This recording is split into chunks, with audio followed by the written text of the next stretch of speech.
Joining us today as our special guest at The Point is Rahiem Johnson. Make sure you follow him on Instagram at RadioRahiem0319. And this brother is super talented and very diverse in all of his activities, but it's really interesting how travel has really led to these opportunities in his life. Not only is he a blogger with his own site, Tray Table Seat Back, follow them at traytableseatback.com. He's become a travel editor at Obvious Magazine, and now he's hosting his own trips and still continues to travel all throughout the world. And he just started in 2015 to go overseas. So it's a really interesting session, a great interview, and I think if you guys are fascinated by how someone can do so much so quickly, he shares a lot of the mindset shifts and the things that he got from travel. You know, he shares his perspective and experience and what it added to him as a person, and I think that's why he's doing all the amazing things he's doing right now. So if you guys are into stuff that sounds like that, you already know what to do. Grab your refreshing beverage of choice, sit back in a cozy chair, and prepare to enjoy this session with Rahiem Johnson. I'll see you on the flip side.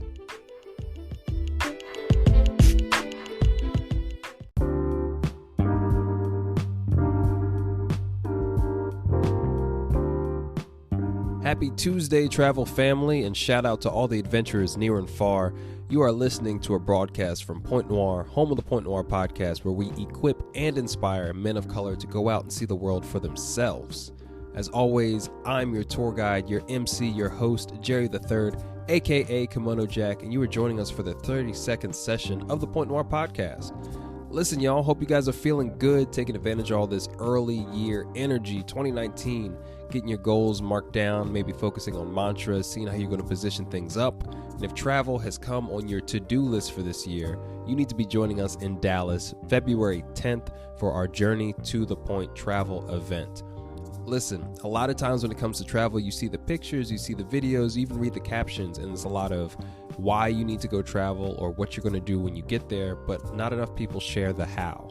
We have created an entire event just focused on the how. We're going to start with a vision board exercise, and fellas, don't get scared about that. It can be super basic, just like mine will be. We're going to start with a vision board so you can see and have fun, visualizing where you want to go in 2019. We're going to have a travel workshop, breaking down travel to the ABCs of how you get there, what you actually need to do, what websites you need to sign up for, what accommodations are available, things to consider. And then we're going to close it out by featuring some of our alumni guests from the show. So you already know they're traveling, and they're going to be featured in our open travel Q&A. So you're able to ask professionals, experts, people who are out here doing this, all of your travel questions. And it's going to be a lit environment, a beautiful space we have designed for you guys with music, drinks, of course, and we have a super dope raffle. So there's no excuse for you not to get your travel goals accomplished in 2019.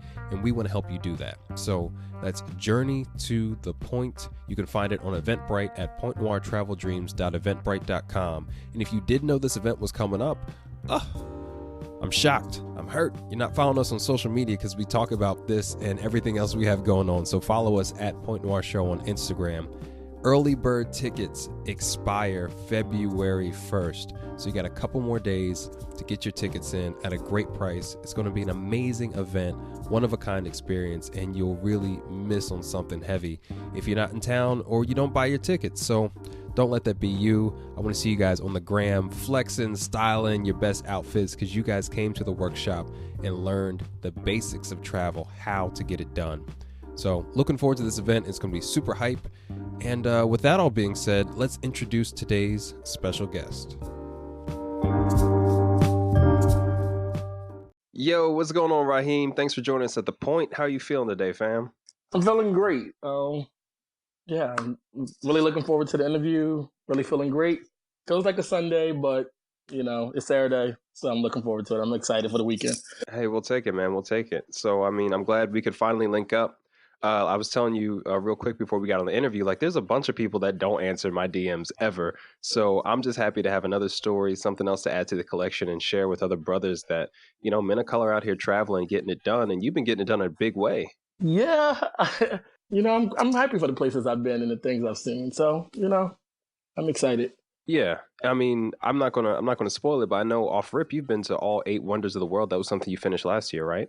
Yeah, I was super, super excited about that. And it actually wasn't like a on purpose kind of thing. Those are really places that I just really wanted to see, and I just happened to see it. But when I was done, I was like, I'm excited about that. I'm really excited about it. It was so great. So great. That's lit shit. So while everybody is now, has their jaw on the floor, they're drooling for some more info. Why don't you introduce yourself a bit? Tell us where you're coming from and what got you into traveling and adventuring around the world. Rahiem, Rahiem Johnson, Radio Rahiem 0319. If you know me, if you follow me, I think what got me into traveling is the fact that as a child, we couldn't afford to travel. My mom had 4 kids. Then she married my stepfather who had 4 kids. So the chances of taking 8 kids on vacation is not very likely. And just like many other people, I grew up thinking like you had to be this really rich person to travel. And then I took my first trip in like 2015 to Dominican Republic. And I was like, I like this. I can get used to this. I work so much and I feel like this is the one thing that I spend my money on that I don't ever regret. And I was like, I can get used to it. Next thing you know, 1 country turned into 2 countries. And now I'm like probably almost at 40 countries. So I think it has become an addiction by now. Okay, so you got the travel, but you have the travel virus. Yeah.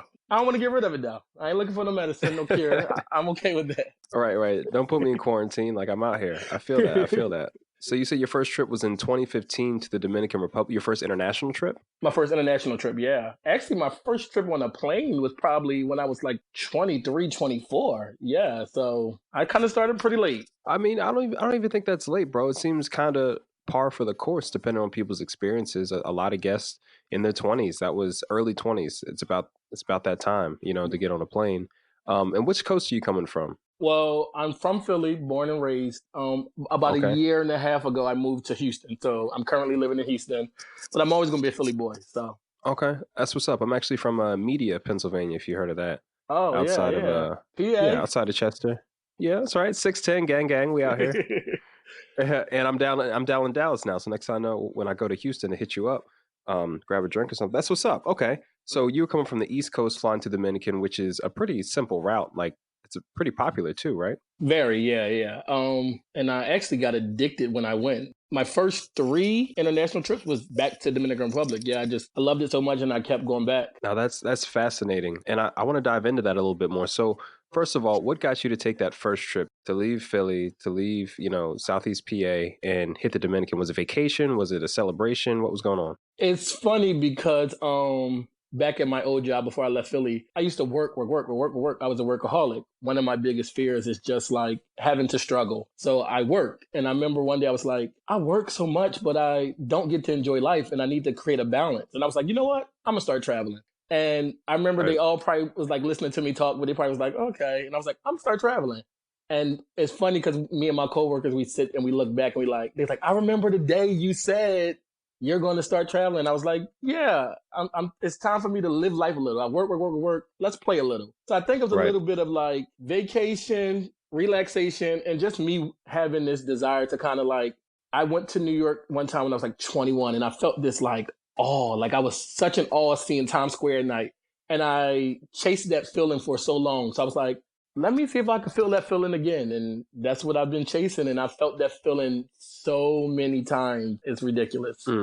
Kind of just, being in the feeling where you're somewhere new and it just feels big and exciting and kind of piques your curiosity. Is that's the sort of feeling you're talking about? That's the feeling. Like I tell people, being in the air is my happy place. Like just knowing that I'm going to go to this new unknown place that going to teach me something is just like amazing to me. Like even if it's uncomfortable, if it's good, if it's bad, I'm just excited. Like I'm excited to just embrace it and accept whatever it brings. Like that, I'm so excited for that feeling. It's ridiculous. That's what's up. So you took that kick out to Dominican Republic, but you went back 3 times. So yes. What was it about the DR that kept bringing you back? Did you meet somebody? Did they have your favorite drink out there? Like, what were you buying? Property? What was going on? I wish. No, it was the food. And I think at that time it was very, our first vacation is usually resort. So it was like the resort was breathtaking. The water was breathtaking. The food was to die for. I'm sure I gained a few pounds. And then even doing excursions off the resort where you get like a really little slight glimpse of like what life is like off the resort. It was just those moments that just was engraved in my memory that I was just like, I love this. I love this. And that's kind of how I kind of transitioned to kind of not doing resorts and not doing the Caribbean anymore, because it's those moments that I spent off of the resort that I was kind of like, I want to experience this a little more. What life is like really in this country, not behind the gates of and the walls of a resort. I love that. Let's dive in. And no shade to hitting a resort. I mean, it's a great way to go, especially just for a vacation. But I think there's a transition that occurs. And I think one definitely occurred to you to say, wait a second, there's more beyond this. So what was it that you found outside of the walls of the resort? Did you have an interaction? Did you realize, my Spanish is not on point? Like what happened? I think is an indescribable feeling that comes like when you interact with the children, the people off the resort. The resort, they cater to you. A1 service is amazing. But it feels kind of like this scripted thing that people are just doing it because of their job. So to kind of truly interact with the people off the resort and get this like sense of what I loved about DR is these people who seem to have so little are so grateful and so happy for the things that they have. Like, so that made me go home like really appreciative. Like when I do complain, like the things I complain about, I'm like, I just spent time with these kids or these families who have so little and have the biggest smiles on their face and enjoying the little small things about life. And it was those moments that I wanted to see, to engage in, to be a part of. Like, yeah, I want to be on a resort. You can feed me, cater to me, all that great stuff. Just lay back, relax, don't have to think about it. Is a true vacation. But there's more to traveling than just laying back eating on a nice beach. I want the experience. Did you feel a connection with them? Did you see something about their life that you wanted to learn more about? Was that the kind of experience you had? I seen something about their life that I wanted to learn more about, but it also made me look at my life in a different way. And I feel like that's what traveling should kind of do. It should kind of, you either get something from it or you give something to the people and they give something back. And I think those experiences off the resort kind of was the ones when I went home, I could remember had me like, darn, like really had me stuck, really had me thinking about those moments. And I just wanted more of those moments. Wow. Yeah, I think from my own experience and from talking to many others, especially men of color, that's a similarity that we all have. And shout out to you for making that transition from being a vacationer to a traveler and adventurer, because especially East Coast, it's easy. You can get a ticket down to the Dominican Republic, and there's a lot of bros who go out there, 6-7 times, don't speak a lick of Spanish, but to them, they're travelers. And, I respect people getting out of the country, being in a different zone.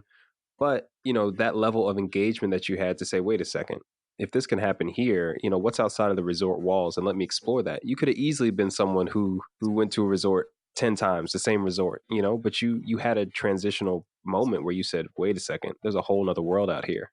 Yeah. And I think that one of the things we have to understand too is the transition is not easy. Right. and it's not always going to be comfortable, but that's the beauty of it. Like, we're not meant to be life is not meant to be lived in this comfortable space. So sometimes taking a trip that isn't on a resort or going to a country where it may not be the most comfortable and you may not know the language and you may go there like, I don't know how I'm going to get around or how this is going to work.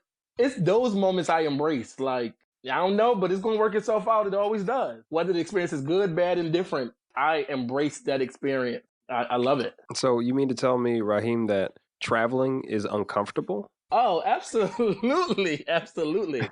Like, recently in November, I went to India.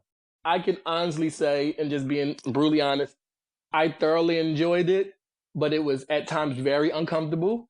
It was very tiresome, exhausting. I think when people think of traveling, we only think of the good of traveling. But the reality is, it can be exhausting. It can be uncomfortable. It can be scary. In India, what's that for me? Yeah, it's a big culture. There's a lot of it, and from everyone that I know that've been there, it's intense. From the visual stimulation to the foods to you got people in the comfort of their own home won't order Indian from Uber Eats. To the smells, to the language, like it's a lot. Yes. You just hit everything on it. From the smells alone, the traffic. Contrary to popular belief, they love black people there. So it's a whole, it was days and days of people running up to you, asking you for a picture, trying to sneak a selfie with you in it. And by day one, we all want to feel like Beyonce or Jay-Z for a day. But by day 5, It's like, come on.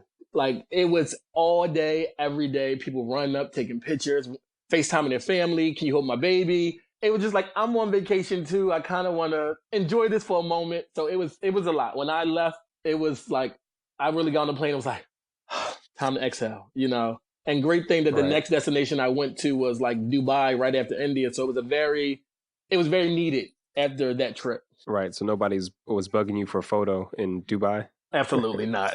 Absolutely not. They're just like, regular old black guy here. Nothing to see. Keep it moving.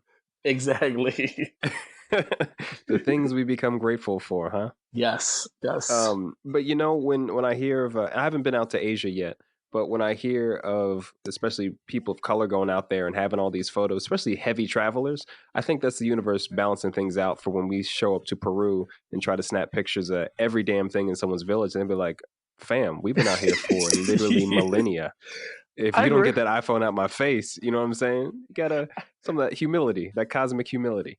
And I never looked at it that way. And trust me, I was in Peru doing it. So trust me, I never looked at it that way, but I get it. Yeah, I love it. You know, it's just the way things are. But yeah, that's what's up, man. I think it's really important, and I love that you could share and speak to the fact that travel is uncomfortable.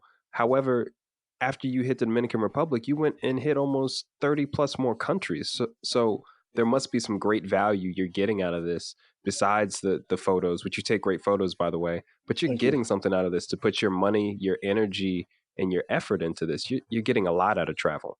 Yeah, yes. I mean, education wise, it's probably the greatest education I received.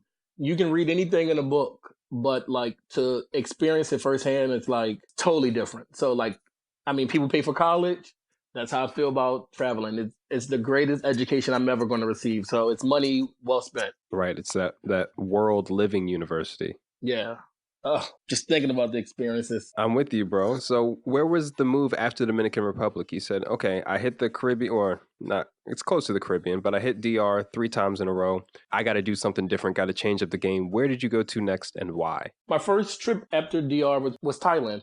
I think I did like some extensive research, and it was kind of like, this was back in like maybe 2015. And Thailand was like, okay, yeah, this is the place. Like, after doing some research, seeing that it was a good blend of like culture, adventure. I already love Thai food, relaxation. I was like, this is the perfect place. I can go there and enjoy myself, enjoy the culture, do some amazing things with these animals, but also go to a great beach and just relax. So it was kind of like a great blend of everything that I wanted, and still not like completely leaving out the great beach and relaxation part. And it was everything that I thought it would be and more. And this was before Thailand was the Thailand that you think of now, with all these trips and island takeovers. It was still popping, but it wasn't the way it is now, right? I hate to say that, but that's me and my friends had that conversation. I'll say it. I don't give a shit. I don't give a shit. Me and one of my close friends who I went with, we were saying that we was like, we were going to Thailand kind of before it was like the it thing to do. And it doesn't make it any better that we went when it's it thing to do. But like, yeah, it was like, it wasn't like everybody was there from America. So it wasn't the popping thing to do then. It was great. Okay. It was actually one of my favorite vacations for like the longest time. It's still in my top 5, but yeah, I definitely loved it. Right. I mean, but Thailand over all the other places to go to in the world, I mean, that's that real serious flight. It's a long can flight, 12 hours or so, plus your layovers. Yeah. Why not, Europe? Why not Africa? Why not South America? Was there something about the culture that spoke to you that said, this is something that kind of piques my curiosity? I actually, I think at that time it was just something about Thailand. And I think at the time I didn't really know, I think with finances, it was kind of like, I knew in Asia it would be a lot cheaper. So it was like, I know the flight's going to cost some money, but I know once I get over there, it's not going to be as expensive. And being my first trip off a resort and having to pay for everything, I was kind of like, okay, so what's the best choice? And that was the best choice financially. And then later on down the line, like I said, I wound up building like each year I kind of create a travel wish list. So that's what I go by now. But at the time, I was just going off the top of the dome, like, kind of where do I want to go? So now I kind of have a direction on kind of what countries I want to see. But then it was kind of like, it just sparked my interest. I read blogs, and I was like, I'm going there. I'm going. And I went for 10 days. Right. And already, you haven't explicitly said it, but there's been a level of research that's kind of come with even your early trips between your flights, or you said you heavily researched Thailand to learn about the culture and what was going on there. But then you also looked at like the cost of living, how much it would take to stay there.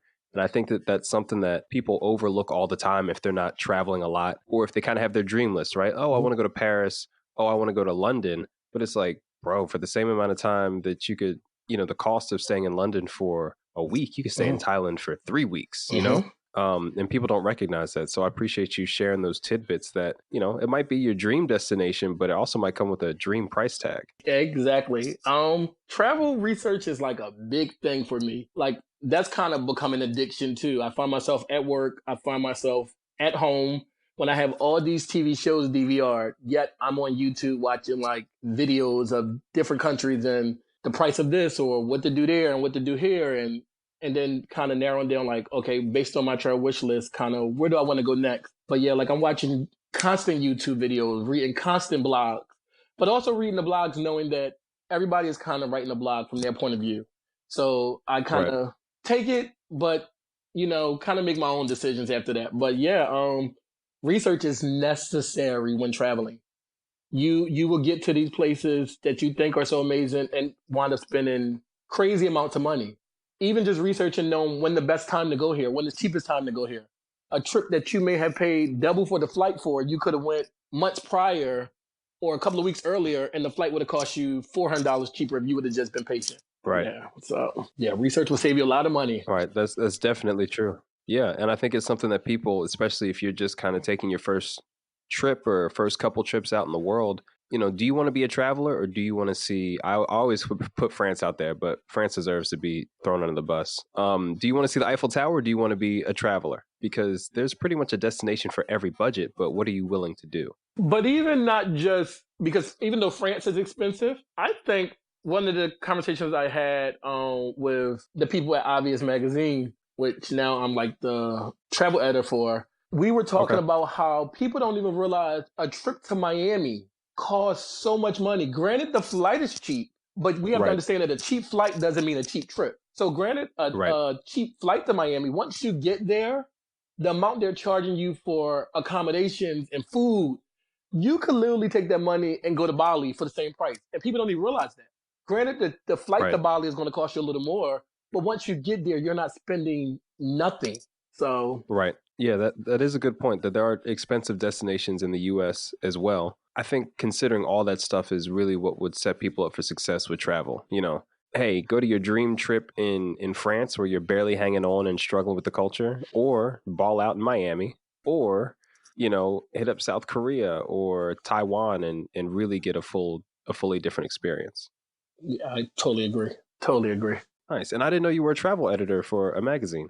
Yeah, it kind of just happened like, not just happened, but I kind of just got appointed the position like 2, maybe 3 weeks ago. So, yeah, it's fairly new. Oh, snap. Congrats, bro. We might Thanks. pick up on that towards the end. That's interesting because you talked about the blogs and the YouTube videos you see, but a lot of the travel comes through a particular cultural narrative, and it doesn't look like us a lot of the time. And that's one of the when me and the chief editor of the magazine had sat down, that's one of the things we talked about because I actually reached out to them and I was just saying that they cover all these different aspects in the magazine, but travel is a $1 billion business and there's not many times, although we may look on Instagram and think that we have like many travel influencers, there's not many times that we can look in a magazine and see people like us who travel. So I was kind of pitching to him that just having a travel section in the magazine is vital these days. People want to travel, they just don't know how, they don't know where to start. So that's kind of when we got together and realized like, okay, let's get on this let's get on board with this travel thing. Because I think that, like I said, we see so many people on Instagram and we just assume that it's so many Black people out here who already know how to do the travel thing. But it's so many people who don't even know where to start, who want to, and don't even know where to begin. So as Black men, we need to kind of be a voice for other Black men to be like, it's more to life than just Philly. It's more life than just Houston. Right. It's more to life than just Right. Miami. Right. There's more to life than just the Dominican Republic, though it's nice. Yeah. But I mean, seriously, bro, I value that so much because there's a lot of us who pop off to the Caribbean, people of color in general, and that's travel for us. That's travel for us. But there's more to the world. There's more to the experience, more to what you could potentially learn. I think ultimately you have to be willing to be uncomfortable, and people kind of know that intrinsically, which is why they stay on resorts, which is why they stay with vacation packages where they're only going to comfortable places. And I mean, I just have so much respect for you starting off that way and seeing a change that you wanted to experience for yourself. Yeah. Like I said, it's necessary, and the one thing that we have to understand too, it's not for everybody. It's not for everybody. Some people stand on a resort. That may be for you, because if you're going to go to these other countries with the mindset that they're going to be America, there's no reason to go. And I think that's one of the things. Like, you have to be willing to be uncomfortable. You have to be willing to know that you may not speak the language, but it's going to be okay. But if you go there thinking, looking at the menu, oh, well, what's the American food? Or they don't speak English. Like, if you're going to go there with those where's issues. Where's the American food? In the country you stole it from. But preach on, brother. He was in the middle of a sermon right there. Yeah, so it's not for everybody, and I think that we have to understand that like I said, it's not for everybody. You can't go to these other countries. We're good for telling somebody, how dare you come to America and not be able to speak English, but yet we want to go to other countries and be mad when they don't speak English. So you want other people to come to your country and kind of conform to the way we do it, but then you want to go to other countries and not kind of conform to the way that they do it. You have to be open-minded, and you have to be really ready for any feeling that comes and embrace that feeling. If you're not, then maybe DR is for you. Maybe Miami is for you.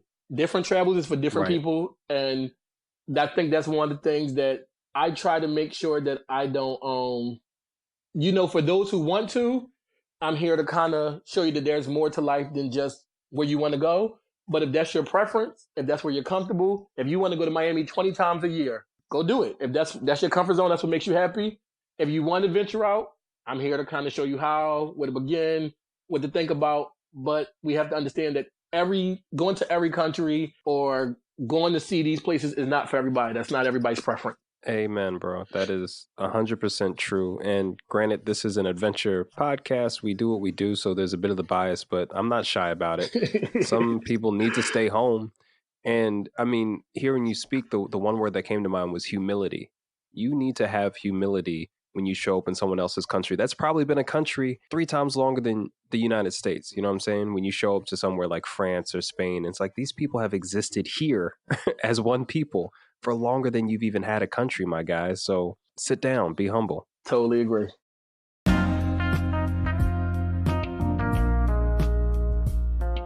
What's up, everybody? Kimono Jack back here again. No need for alarm, just a quick pause for the cause and a great opportunity to refill that refreshing beverage of choice. So while you're headed to the kitchen or to the cabinet, wanted to let you all know that if you're in the travel or entrepreneurship space and you need a keynote speaker, a guest for your own broadcast, or if you're trying to create your own movement via podcasting, drop me a line.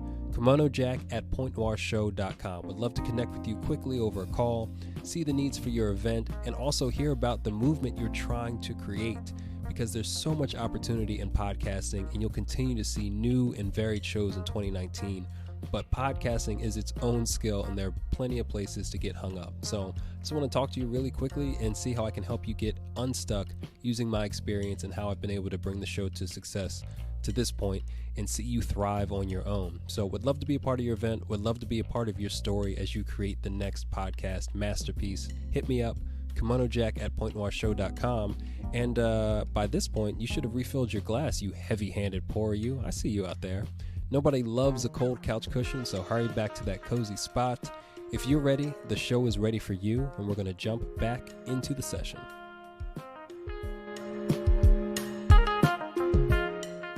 Yeah, man, that's what's up. So, dude, this is maybe it must be an East Coast. It must be a Philly thing, because this is a vibe right now. This is awesome.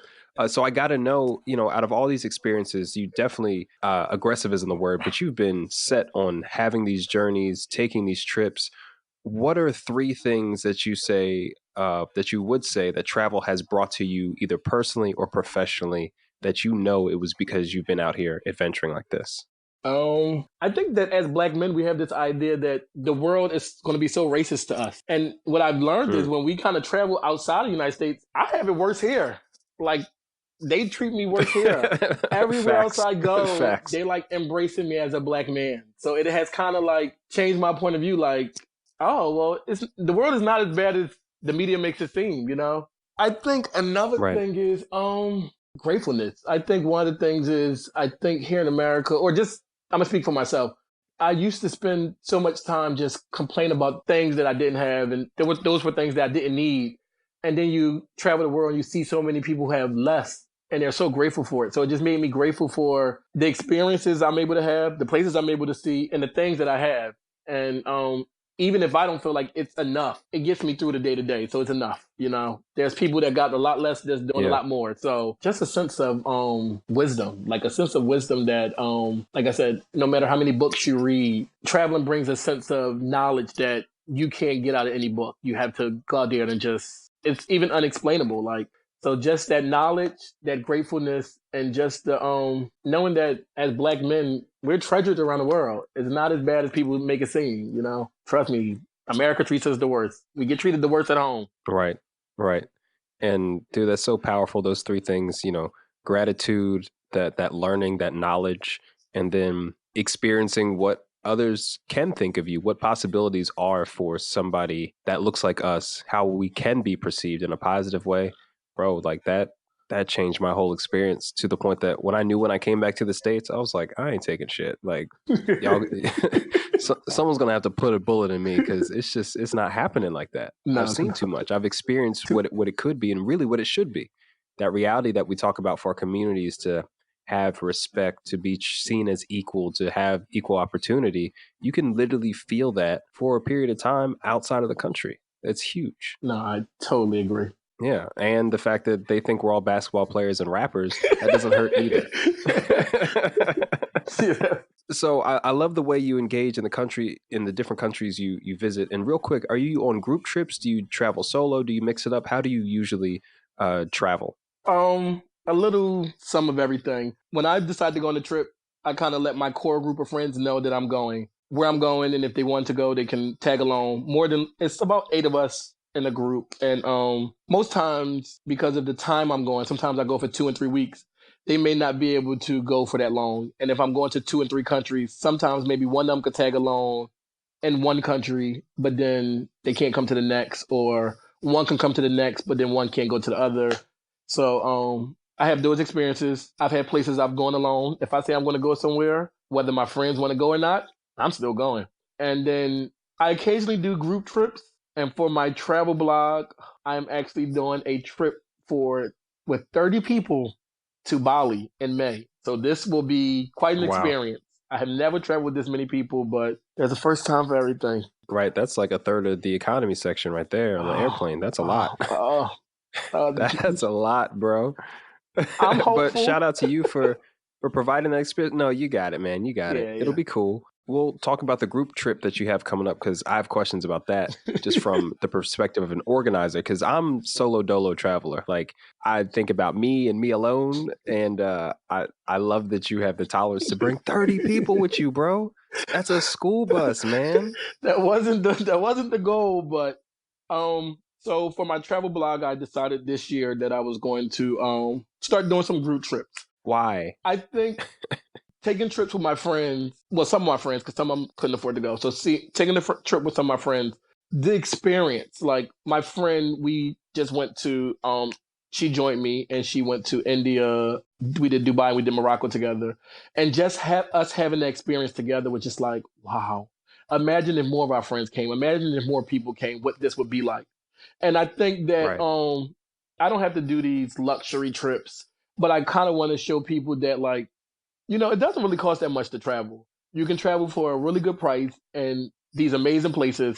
So I'm like, what better way to show them than for me to take them first? Because I'm sure that you feel more comfortable when somebody who travels is kind of taking your hand and showing you the way. So I was like, come on, come with me. Let me kind of get that one foot out the door. And then maybe through this experience, you can kind of see there's so much more to the world. So I decided Bali, because I think it's an amazing place, a great blend of culture, really good price, really great lodging, adventure. It was just a perfect trip for a group. So I decided on Bali, and my initial goal was to do 10 to 15 people. And this is the part where maybe I'm slacking and I need to work on. But I didn't come up with the plan of how to pick those 10 to 15 people. So anybody who was interested, I kind of, emailed them, kind of, this is the trip. This is how much it's going to cost. If you're interested, this is when the first payment is due, blah, blah, blah, blah, blah. And the date of the payment was due when it got to 15 people. I said I was going to go to social media and say, I'm not taking any more payment. I got my 15 people. I decided to take a nap. And when I took a nap, I woke up and had payment from 31 people. So it was 31 people on the trip now. So wow. So yeah. But shout out to you for wanting to expose people to international travel, expose them to Bali with someone that they could trust, and kind of encourage that, spark that light for them to do more of it. I think that makes sense for why you did the trip. It was to expose people. It's to help people. Yeah, and I like when I tell you each day, like one of the travelers are like texting me like, I'm so excited. So, and this is the first time that my whole core group of 8 people they're all going on a trip. So it's kind of like a good blend of people I know, people I don't know. I put together a whole 5-day itinerary, which is included in the price. And we're going to go there and we're going to have a good time. I'm really looking forward to it. I feel like the group of people I got are going to love the experience. And maybe this year I'll maybe do 1 or 2 more locations. If I could do 3 trips a year, That's what's up. 3 group trips a year, maybe not as big as 30. Maybe I'll do 15 or 20. But if I could do 3 group trips a year and kind of expose more people to just life outside America, seeing that what you can get for your money, then I'm all for it. I'm excited. Shout out to you for putting the energy and really wanting to share that with people. And I'm curious, what is the ratio of men to women on your trip? Out of the 30, there's about 19 women and about 11 and about 11 men. So yeah. Okay. And is that something that you also see throughout the social media channels, that just less men of color, that could be from any background, but less men of color are represented on these group trips, are out here kind of taking this effort? I think it all depends on who's throwing the trip. Because I've seen group trips where there's a good balance of men and women. Have you ever seen a majority men, though? That wasn't a boys' trip, a men's trip? No. I never have, no. And even the ones where there's a good number of men and women, there's usually like 2 people coming together to throw the trip. So there's a man and a female coming together to throw the trip. So kind of each side is kind of bringing in their people. So yeah. Equal parts. And then they might be actually selecting who gets on the trip to have a good balance between men and women. Yeah, very true. And that's another thing I was kind of figuring that I want to do, but I kind of didn't want to go through that selection process of like determining who can go and who can't go. I kind of wanted everybody who truly wanted to go to kind of be able to have this experience. I didn't want to kind of be like, because I feel like, when am I really choosing based off if you do a group trip and you say, well, let me select these people. Are you going to their Instagram and just selecting about how they look? Or like, so my thing is I kind of didn't want to shun anyone away. So, I'm kind of happy that everybody that wanted to go, even though there's more people like in my DM, like, I want to go, and I'm like, no, I'm at my max. But next trip, I'll definitely keep you informed. For sure. And shout out to keeping an authentic experience and letting people who are going to be on that trip with you really know what the reality is. Because I feel like as men, we don't travel as much. And I'm so curious to understand why. Because everybody seems to observe this. Everybody seems to have a question about it. But do you have any thoughts on why men of color aren't out here, to the same degree that we see women? No, I think that even what I talked about earlier, the uncomfortableness, there's not many Black men who's willing to be uncomfortable. Like, so I think that's the thing. We have to be willing to be uncomfortable. I mean, because we see all day, there's groups of Black men who's running to Miami to turn up every weekend. So I think we kind of stick to what we know. And I think that they're sticking to Miami. That's what they know. Then you have some people who the thought of 10 hours on a plane is just like, oh, that's too much.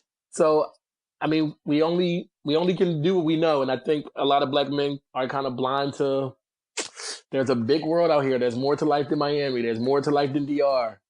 So I think once you get the exposure, once they finally take that first trip and they kind of see, then you see that they never stop. They go. But I think it's about trying to get them to take that first step to go to a country that they may not deem comfortable or the misconception that black men around the world are being treated poorly. That, that misconception that have you like, oh, I ain't leaving. Right.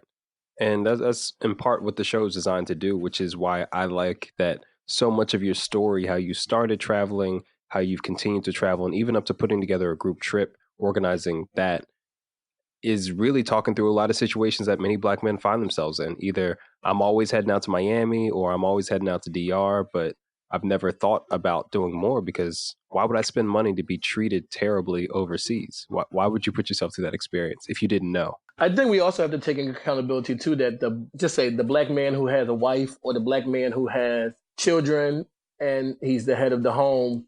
I think the thought, if you think that traveling is expensive, the thought to take 2 or 3 or have to pay for, more than just one person, that kind of deters you too. When you already think it's expensive and then you figure I got to pay for my wife, and if my kids go, I got to pay for my kids too. That's enough to kind of be like, but maybe let's just go to what we know. Right. Or what can, fit in the budget without us knowing some of these travel hacks or how you can get to places, cheaper. Yeah. It's still around our, we'll call them the millennials, the under 30 crowd, or even under 40 and unmarried. I don't see it. I'm not complaining. It is what it is. The ratios look great when I'm overseas, but, but I'm just curious. Maybe there's something else socially we haven't thought of, but I love asking the question. And I think listeners appreciate thinking that too. I've had many listeners say, let me share this with my brother or with my cousin who doesn't travel. Maybe this will kind of spark it to hear someone like you share, I get treated better overseas. It's cheaper. And I used to be in a similar situation, but I found a different way for myself. And then I think we also have to realize, we have to ask ourselves, when black men do travel, what are they traveling for? So I think what are you traveling for would determine kind of where you want to go. I mean, if you're just traveling to hit the club, I mean, I would advise you not to go over to Asia. I mean, just go to Miami if you're just going to party, hit the club. But if you want to do more, then there's more out here for you to do. If you want to do more and travel's for you, because that's a great point, that travel ain't for everybody. Yeah. And that's the reality of it. It's cool. It could be for everybody, but if you're not ready or it doesn't interest you, go do something else. Yeah. Find a different podcast. I think it's very clear. No, I agree. That's what's up, man. And real quick before we round things out, I wanted to hear about some of these YouTube channels you check out. What are some channels that you use to learn about different places? Others would love to hear that. I use YouTube a little bit, but it tends to be my friends who are the YouTubers. I'm more so focused on destinations. So like I find myself like checking in, like just writing a destination or the place I want to go. Like coming up, I'm going to go to Tokyo in the Philippines, or Japan in the Philippines. And I'm very like, every YouTube video I can watch on Japan in the Philippines, I am like typing it into the search and I am like watching. Yeah. And within the first 5 minutes, I guess I can tell whether like this person, what they're speaking about, if it's like geared towards me or if like, let me go to the next. But there's like no certain YouTuber I watch. Okay. There are a couple out there, so I wasn't sure. So you're kind of taking snippets of, it might be a clip from a Travel Channel or Discovery Channel special or, Nat Geo, something like that. Exactly. Truly, when I create an itinerary from where I want to go, it is taking from probably 10 different YouTube videos, 5 different blogs. I literally take bits and pieces of like, okay, I can see myself doing this. I want to do this. And then I put together the perfect itinerary for me based on after watching all these YouTube videos and reading all these blogs. That makes sense. But good to know. I figured I'd ask. There's actually, I just stumbled upon them a couple of weeks ago. There's a Black Experience Japan YouTube channel where they're going around interviewing men and women of color, just asking about their lives in Japan. It's been really interesting so far. Definitely have to tune into that. Yeah, more like, person on the street interviews, but it's cool. I started following a few of them on Instagram and I'm just like, dope, might have to pull up in Japan with the Point Noir podcast. Be like, what's good, y'all? Konnichiwa. Yeah, I'm definitely looking forward to that experience. That's what's up, bro. So again, before we round out, I'm curious, out of all your trips, you've seen almost 40 countries, you hit all of the wonders of the world, taking good shots while you're out there. What experience or what trip has meant the most to you, that's added the most value to you as Rahiem? What's really changed you while you've been out there? The trip that probably meant the most and is probably my favorite destination outside of Bali is probably South Africa. There was something about going back to Africa, just being able to engage with my people was just amazing. And it was absolutely nothing like what people imagine Africa to be. So I think it was like the culture, the vibe, the swag, the people, the energy, the food. Like it was truly one of the greatest places I've ever been. And then we went to like this neighborhood market on a Sunday, and there was like a real traditional tribe outside dancing. Like just those experiences, and then we went to go visit Soweto and just seeing, people that lived in the slums. So just having all those experiences, it was just like, yo, Africa's dope. Like, I don't know what the media, where they get these pictures from and this stuff, but Africa is dope. And I feel like South Africa is one of the places that everybody should visit. Like, oh, it's such an amazing place. Like, truly one of my favorite places ever. Yeah, agreed. Johannesburg is just. You only saw Johannesburg, or did you tour around? I did Joburg and I did Cape Town. Joburg was more of the adventure, step out, enjoy, get the culture. Cape Town was more of stayed in this dope villa, which people probably wouldn't even imagine that would be in Africa. And it was more like relaxing and just, I went to top of Table Mountain, went to Robbie's Island, but that was more of the like relaxing part of the vacation. Joburg is where like we really got in the mix and really just had a great time. And surprisingly, talking about black men, I actually took that trip with 10 black men. Wow. Yeah, so it was such a great experience. Like the energy from us, the energy from the people that lived there, it was just great. Yeah, man, Johannesburg definitely has my heart. I was at Neighbor Goods, I was at the markets, I saw the Zulu tribes, the kids come through dancing, drank Black Label from 10 a.m. till 2 a.m. We drank this bar out of Black Label. We were there so often. But it's a vibe, it's the culture, and that's awesome. I hope that encourages some people to check out Johannesburg, because sometimes the press can be iffy out there, but it's like the artistic, the cultural hub. There's so many creatives. There's so much new stuff. Like even take someone like Trevor Noah, which a lot of people are familiar with. Like they've been doing comedy in Johannesburg for like 5 years. We have greats like Eddie Murphy and Richard Pryor doing this for decades, but that's how new some of this stuff is to Johannesburg. So I think there's a lot of opportunity, and the electricity is just in the air. Yeah, I definitely going to do a group trip there. Okay. Yeah. And it's a good price too. Great price. Great price. Well, dude, I appreciate you sharing that. And I think everything we've shared, like this has been a great interview. I love all the sessions I have, but this has been exceptionally cool. I'm going to say it's a Philly thing. So before we round out here, man, what do you got coming up? You told us about the trip, but talk about it again. Where else are you going to see this year? And what other business ventures do you have popping off? As I stated earlier, I am the new appointed travel editor for Obvious Magazine. So that should take me on some journeys. This year, I plan to see Japan, Philippines, back to Bali. Definitely going to go to Kenya, and I definitely want to see Sri Lanka. So that was that. That's where I plan to see this year. I just did a GoFundMe to kind of send a few kids in Zambia to school. So the goal was about 10 kids. We got 2. So we were able to send 2 kids to school in Zambia for the school year, pay for their uniform, pay for their books. Wow. Me and a female that I know, we plan to kind of go to Zambia late this year, early next year to kind of help build some houses for families. So looking forward to that. And just a couple of more group trips coming up.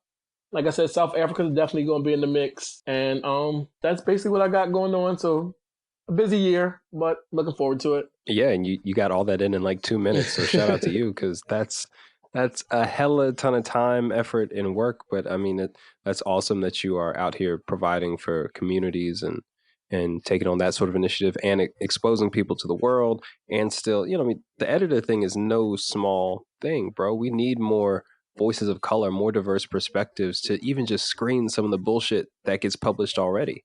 I agree. Totally agree. Yeah, tell your boss I said it. What up? Oh man, I talk so much shit on this show.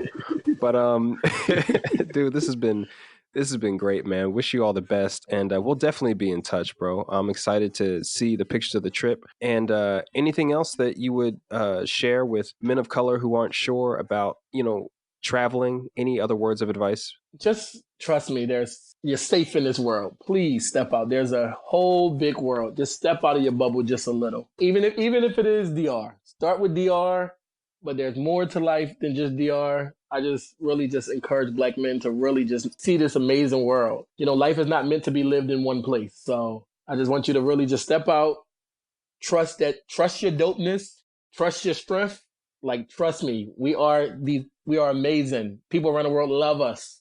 Step out there and see that. You won't be disappointed.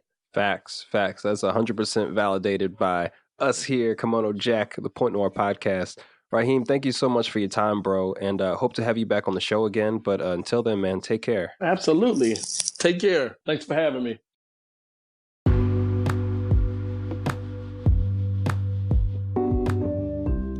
Yo, where would we all be if we simply trusted our own dopeness? Rahiem, you couldn't have said it any better, and I hope you take that message and put it on a t-shirt, a sticker, a pen, so people are always reminded that they need to trust themselves. Trust that you're dope. Trust that there's something out there for you and that things will work out. Thank you so much for being on the show. Everybody, make sure you follow him on Instagram at RadioRahiem0319.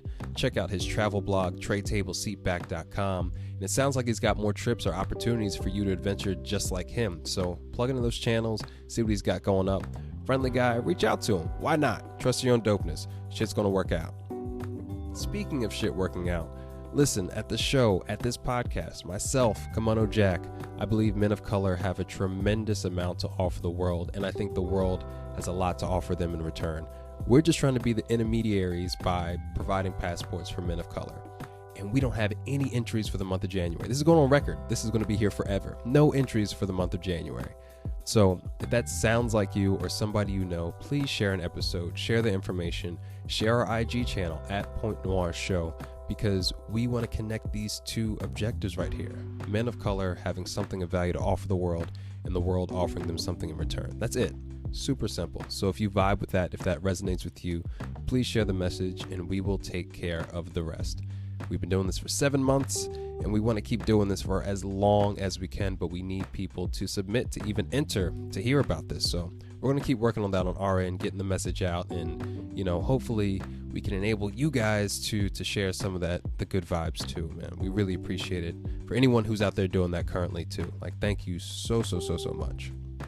That all being said, as always, this is Jerry the Third, aka Kimono Jack. This is me signing off. Y'all take care. I'll see you next time.